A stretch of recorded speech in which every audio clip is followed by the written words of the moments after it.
When most people think about retirement, the images that come to mind are fairly predictable. Lazy mornings with no alarm clock, long vacations to bucket list destinations, afternoons spent playing with the grandkids, or maybe just enjoying a comfortable chair and some peace and quiet. And yes, those things can all be wonderful. But here's the truth that very few people actually talk about. If those are your only expectations for retirement, you might be setting yourself up for a surprisingly big challenge and possibly even a crisis you didn't see coming.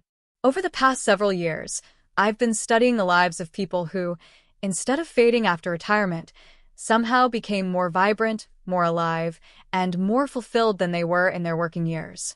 I wanted to understand what separated them from the majority. And what I discovered was shocking. Not one of these thriving retirees entered retirement with the mindset of, finally, I get to relax. Not one of them looked at retirement as a permanent vacation. Instead, every single one of them did three things that, interestingly, go completely against the traditional retirement playbook we grew up with. And these three choices didn't just protect them from the boredom, illness, and loneliness that too many older adults face. In many cases, they actually led these people to discover a second peak in life, what you might call a second golden era. Let's break it down. 1. They don't really retire. They retire from the word retirement. Have you ever noticed how often people's health seems to decline right after they stop working? It almost feels like the moment they clean out their desk, the doctor visits start multiplying. We've been taught to assume, well, that's just aging. But research suggests otherwise.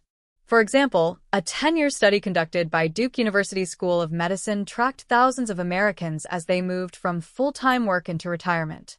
What the researchers found was eye-opening. In the very first year after retirement, the risk of cardiovascular disease and high blood pressure rose sharply. Why would that be? Isn't retirement supposed to relieve stress, not increase it? Here's the missing piece. Work isn't just about a paycheck. For decades, it's also given us structure, a sense of purpose, social connections, daily movement, and mental challenges. Take all of that away overnight, and the brain doesn't respond with gratitude, it responds with confusion. It slips into a sort of idle mode, almost like a computer going to sleep. And when the mind checks out, the body soon follows. The retirees who thrive know this. That's why the first thing they do is stop thinking of retirement as the end of work. They adopt what I like to call a semi-retired mindset. They don't necessarily stay in their old jobs, but they also don't shut down completely. Some become part-time consultants, sharing their expertise on their own schedule. Others finally turn a lifelong hobby, woodworking, quilting, gardening, writing, into a small side business. Many volunteer with local schools, hospitals, or charities. The specifics don't matter as much as the principle. Staying active, useful, and needed. Notice it's not really about money. It's about continuing to feel engaged and valuable. It's about still having a reason to get out of bed in the morning. 2. They don't treat health as the goal. They treat health as the tool. Now, here's another area where thriving retirees think differently. Most of us grew up with the mantra, health comes first.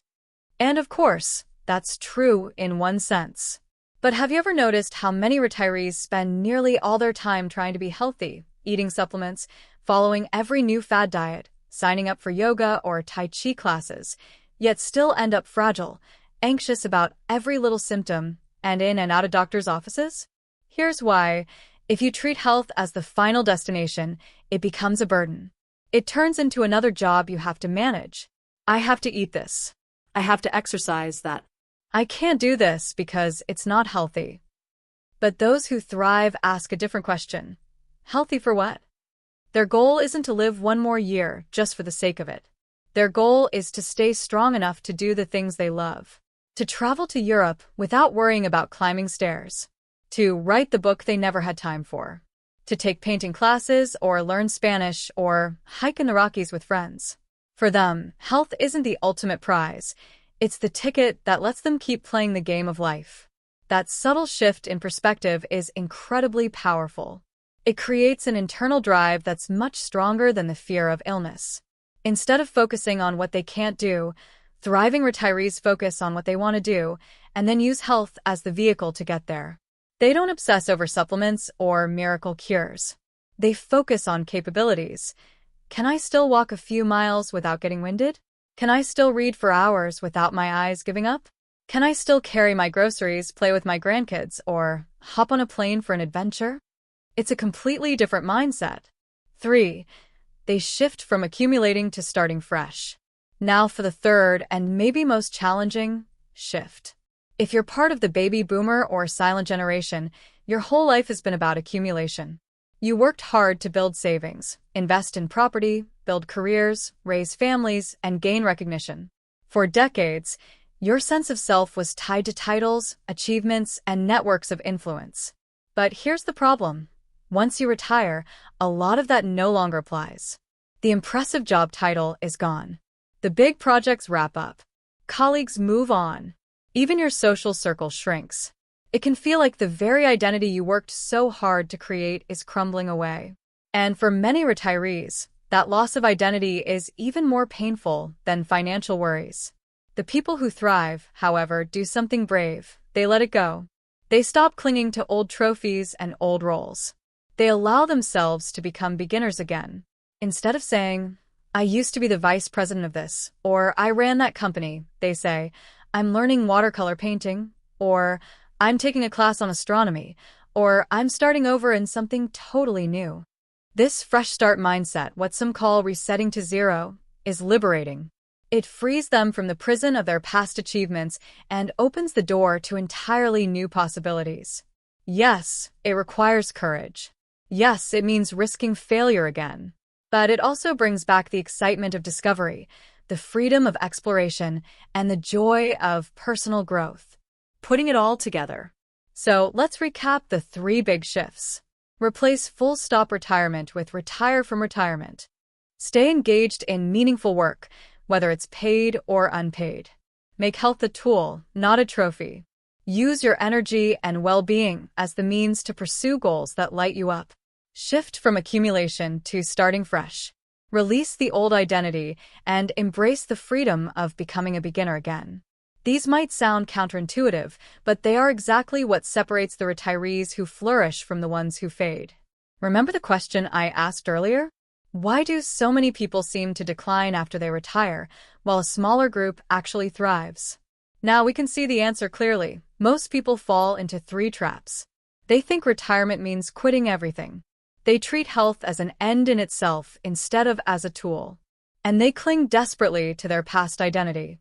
But the ones who thrive, they flip all 3 on their head. And here's the best news. It's never too late to start. Whether you're 60, 70, 80, or even older, you can choose to stay engaged, choose to make health about purpose, and choose to reset to zero and begin again. So, as you look ahead to your own retirement years, or even if you're already well into them, I encourage you to ask yourself, what kind of semi-retired habit can I build today? What big, exciting goal could make staying healthy worth it? What new skill or passion could I start from scratch with the humility of a beginner? Do these things and retirement won't be an ending. It'll be a brand new chapter. Maybe even the best one yet.